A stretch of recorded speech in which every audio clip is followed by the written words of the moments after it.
So this week's focus is more on matrices, whereas last week we were focusing on systems of equations.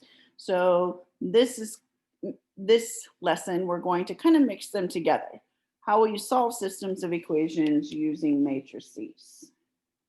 So first of all, we need to talk about what is a matrix. A matrix is really just a way of organizing numbers. So we are going to organize them in brackets, and we're going to organize them in rows and columns. So rows are going across. So we would have rows going this way, and our columns are vertical, so going up and down. When we talk about a specific number in the matrix, we call it an element. And we can talk about its location according to where what its subscript is. So if we say A23, A23 is located in row 2 and column 3. So that would be the location of that specific element. So we also talk about matrices in terms of their dimensions. And dimensions are always going to be rows by columns. So in this case, we would have a 3 by 3 matrix. So what we're going to do is take our systems of equations and create what's called an augmented matrix. An augmented matrix has two parts. It has the coefficient matrix, which is this part here. That is our coefficient matrix. And this last part after the vertical line are our constants. So this would be our coefficient matrix. So we have a coefficient matrix and a constant matrix that are joined together to form what's called an augmented matrix. Notice that what we are doing is pulling off the coefficients in front of our variables. So we would have 1 and then 3. And then in the bottom row, we have 2, and then we have a -1. And then our constants would be our 5 and our 3. So in general, we are pulling off the coefficients to form our coefficient matrix. And our constants here are forming our constant matrix. So in this last example that I have, if I were to form an augmented matrix, my top row would be 3, 4. I'm going to have my vertical line. And in my constant part of that, I would have 10. In the bottom row, I would have 2, -1, and I would have -7 in the constant matrix. So what are we going to do with these matrices? We're going to have to do what's called row operations. So these row operations will produce equivalent matrices. So we're not changing the problem, we're just reordering it or multiplying by a constant and adding it to another row. So the first one that we're talking about here is if two rows are interchanged. So if you're switching two rows, notice that they have an arrow on both ends. So this is like saying, I'm going to take row 1 and I'm going to switch it with row 2. So you're literally switching row 1 and row 2. You can do this with any rows that you can switch. You could switch 3 and 4 or 1 and 3, depending on how many rows you are dealing with. The next thing that we're talking about is multiplying by a constant. So the k is just a number, so you can multiply by 2 or -2, and then replace it back, and that's what this arrow means. You're replacing it back in the exact same row. The next one, we're going to multiply by a constant, but then we're going to add it to another row and replace it in that row. So the arrow, like I said, means replaces. If it has a double arrow, you're switching the two rows. What we are trying to form is what we call a row reduced echelon form. So we're trying to solve this system using our matrices. So what we're going to do is we are going to get each row consisting entirely of zeros and ones in that coefficient matrix. So it says the leftmost non-zero element in each row has to be 1. Other elements in the column containing the leftmost 1 given in the row are zeros. The leftmost 1 in any row to the right of the leftmost 1 in the row above. So really what it's looking for is if you are dealing with a coefficient matrix, it should look something like this. You will still have a constant matrix, but you want the ones to the left, you want them to go in a diagonal, and zeros everywhere else. So this would be an example of a system of 2 equations and 2 unknowns. Now, if we were doing 3 equations and 3 unknowns, then your solution should look something like this. Now, what does this represent? Well, if we're doing this first one, this would be x and this would be y. So in this, if this is our solution, then we would be saying that x equals 5 and y equals 3. In the last one, if we had 3 variables, this would be x equals 2, y equals 1, and z equals 5. So now what we're going to do is we are going to solve a matrix with these row reduced, get it into row reduced echelon form. So the first thing that you have to do is write it in augmented form. So we have to write it as an augmented matrix. So we'd say 1, 3, 5, 2, -1, and 3. So when you start, you always want the first number in the top row to be 1. The nice thing here is it's already 1. So we have to then try to get the next number below it to be 0. So we have to figure out what row operations can we do to make that 0.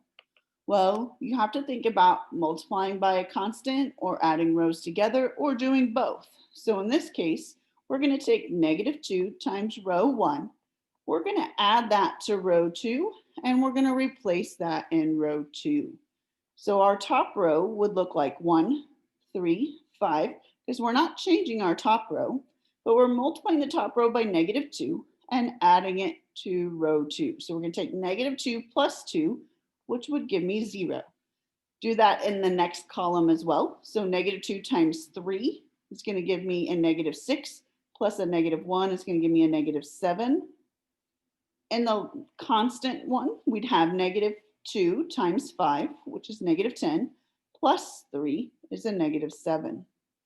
So then our next step, after we get this term to be 0, is we want to move over to the right. Now we want to get this -7 to be a 1.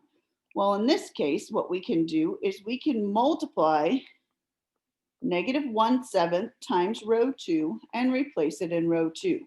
You will never do division when you're dealing with matrices.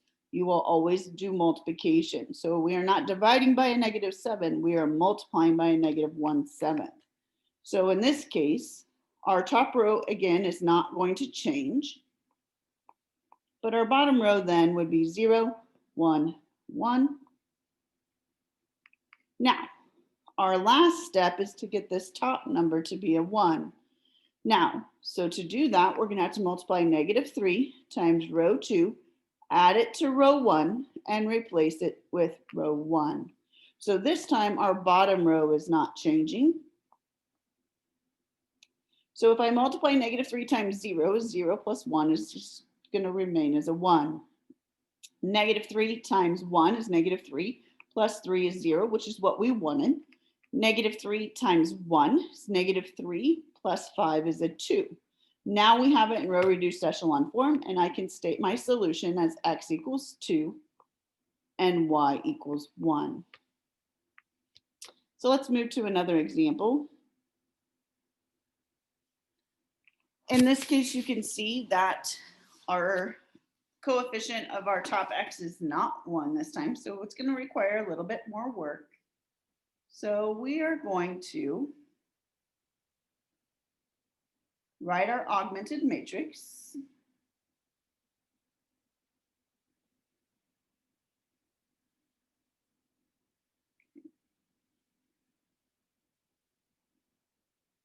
And if we wanted that to be 1, we could go ahead and divide everything by 10.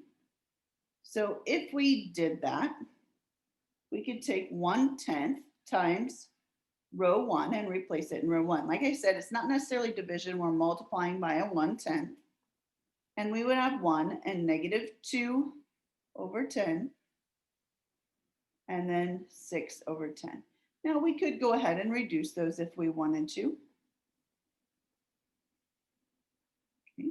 Now we want this bottom, this -5, to be a 0. So what we're going to do is we're going to multiply that top row by 5. So we're going to take 5 times row 1 and we're going to add that to row 2 and replace it in row 2. So then 5 times 1 minus 5 is going to give me a 0.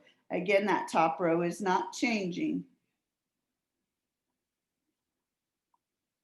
If we multiply 5 times a -2/10, that's going to give me a -1 plus 1 is going to give me a 0. Doing the next one, that's going to be 5 times 6/10, which is 30 over 10. 30 over 10 gives me 3. 3 plus a -3 is going to give me a 0. Now, whenever that occurs, that means we have infinite solutions. That means that these equations are really multiples of each other. They're really the same line. Now, what they have done in the past is you had to write your solution in terms of A. So they would tell you let x equals A. So I'm going to use the bottom equation here. So we would have -5a plus y equals -3. So we would solve for y, which would give me a 5a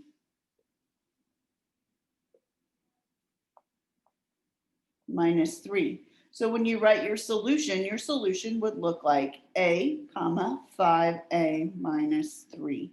So our solution is infinite, but we have to write it in terms of a or whatever variable they're giving us. So that happens when all the numbers in the bottom row are 0. Let's look at our last example here. This time it's not written in the form to where I could write it as an augmented matrix. I need to kind of move things around. So I'd have 5x minus 2y equals a -7. Then I would have -5 halves x plus y equals 1. Again, we have to write our augmented matrix. So I'd say 5, -2, and -7. And then I would have -5 halves, 1, and 1. Now, what we're going to have to do is we are going to have to get that top one to be a 1. So to do that, we could multiply row 1 by 1/5 and replace that in row 1. So what we would have is 1, -2/5, and then we would have a -7/5. We're going to leave that bottom row the same, -5 halves, 1, and 1. Now, our next objective is to get that -5 halves to be a 0. So we're going to multiply 5 halves times row 1 and add it to row 2. And we're going to replace that in row 2. So our top row is going to remain the same.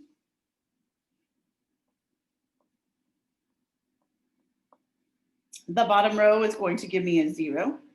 Then that gives me a -1 plus 1 is 0. And the next one would give me a -7 over 2 plus 1. So -7 over 2 plus 1 is a -5 over 2. Now what you'll notice here, in thinking back to how we get our solution, we have zeros on both sides here.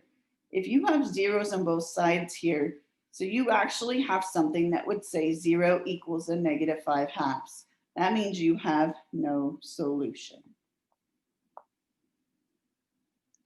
So our forms that we can have, so our possible final answers. So we could have a unique solution, which is considered consistent and independent, which means everything has a solution. So in this case, x would equal n and y would equal n. We could have infinitely many solutions, which is what we have in this case, or we could have no solutions, which would be inconsistent.